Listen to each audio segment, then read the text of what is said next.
The Room with the Train. True story. This story is not about a ghost or an encounter with a creepy stranger. It's not even about a near-death experience or something like that. As a matter of fact, I was never in danger during the event I'm about to tell you about. Nonetheless, it's a disturbing memory that I will carry with me until the day I die. I grew up in a small city, the kind of place you could barely call a town if it wasn't for the sheer number of people living there. Downtown was only a couple of blocks long, and in the middle of it was one of the biggest buildings in the area. It was a local movie theatre named after the city. I remember going there when I was very young, about 7 years old, and watching the first Pokemon movie. It was probably nothing compared to the theatres we have nowadays, but back then it was huge for me. I loved it. So when a few years later I heard the cinema was going out of business, I felt really sad about it. The building was sold to a religious group that used it for their services. You know the type. Loud music, big crowds with their arms in the air singing prayers, having some seizures on stage while the pastor yells through a mic. Every time I walked past the old cinema, I would see the announcements of the congregation where the movie posters would have been. And if they were in session, you could hear them singing from the other side of the street. This group owned the cinema for nearly a decade, until the local government bought back the building in order to restore it as a historic landmark of the city. When this happened, I was studying construction, with the intent to follow architecture or civil engineering at college, and my class was very lucky to be involved with the cinema's restoration project because two of our teachers were architects working on it. I will always remember the day we went to visit the old cinema. Our class was small, only a handful of students, but we were all around the same age, so we all shared childhood memories of when the cinema was operational. We ran through the corridors of the auditorium, sat in the chairs just like we did when we were little kids, and began stomping on the wooden floor with our feet, filling the entire room with echoes of our drumming and our laughters. A little ritual of sorts everyone used to do right before the beginning of the movie. Once nostalgia time was over, we went back to the purpose of the trip and began to survey the building.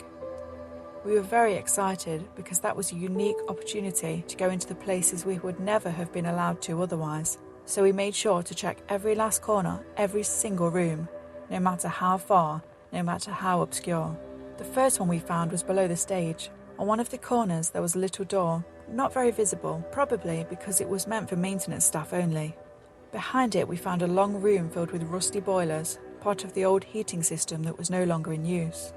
The place was a little creepy, with all of those old tanks and pipes crowding the narrow space, but what we found past them was what really started to freak us out. The room was small, very small. It was, after all, basically just leftover space behind the boilers. Yet it contrasted so much with the rest of the area around it. It may as well have been from a different place altogether.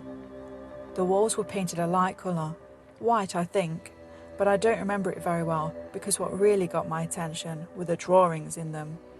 There were rainbows, a smiling sun, trees and flowers, and happy little people with smiles on their faces of dotted eyes. It was a daycare. The whole class and teacher gathered to see the discovery. We were all very confused about the strange placing of this room. Okay, we could understand the need for the place to keep the kids that were too little to be amongst the crowd during prayers, or maybe the ones of those people who worked there, but the placing was just odd. The stage was probably one of the loudest places in the auditorium during the services, and this was right below it, so there was no way it could have been a quiet place for the children. We left the boiler room and continued our tour through the theatre, a little puzzled about our finding but not giving it too much thought.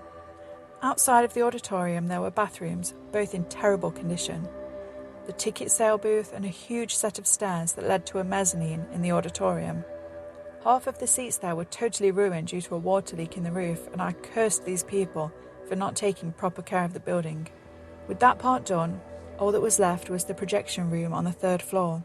Behind the tickets booth there was a door that led to a spiral stair. I don't remember how tall it actually was, but it must have been over 10 metres of metallic steps without a single resting spot. I wasn't exactly an athlete, but I could walk several kilometres with no problem and rode a bike to and from school every day. Yet by the time I reached the top of the stairs, I was exhausted. And I wasn't the only one. All of my classmates complained about how hard it was to walk up there. After a short break to catch our breath, we moved on to explore the third floor. It was roughly a narrow passageway with a couple of divisions to form different rooms, but it was more than enough for what it was made for. The first room from the stairs was a storage deposit, probably where they kept the movies and other equipment, and except for some trash, it was mostly empty. The second room was the one we were all excited to see, the projector room. The old machine was so big that it was still there, and there were even some pieces scattered around. It was quite a piece of history, and we were all very thrilled to check it out, so no one really bothered to move on to the last room until we were about to leave. And there we saw it again. There was a train in this one instead of a rainbow. Something was written on it in big, colourful letters. Something about Christ. I can't remember it well. The drawings were a bit old, the paint slightly peeled from the walls, but the colours were just as cheerful as you would expect for a place where children play. My heart sank to my stomach as I came to the realisation of what that place really was. The one behind the boilers probably serving the same purpose. I took notice of how isolated that room was, literally the furthest away you could possibly get from everyone else. I thought about the 3 floors of stairs and imagined what it would have been like to a child to walk all the way up, only to end up in that room, the room with the colourful train on the wall. My classmates and I exchanged horrified expressions, as I knew they were thinking the same. We never visited the theatre again, even though we continued with the restoration project for several months, and we never talked about those 2 rooms. Cases of molestation in the church are well known by everyone, to the point that the pedo priest is practically a cliché. But this is the kind of thing you think happens someplace far away, in another city, even in another country. You never imagine it can happen in the very same town you live, the place where you grew up, in the very same building where you watched a Pokemon movie when you were 7 years old.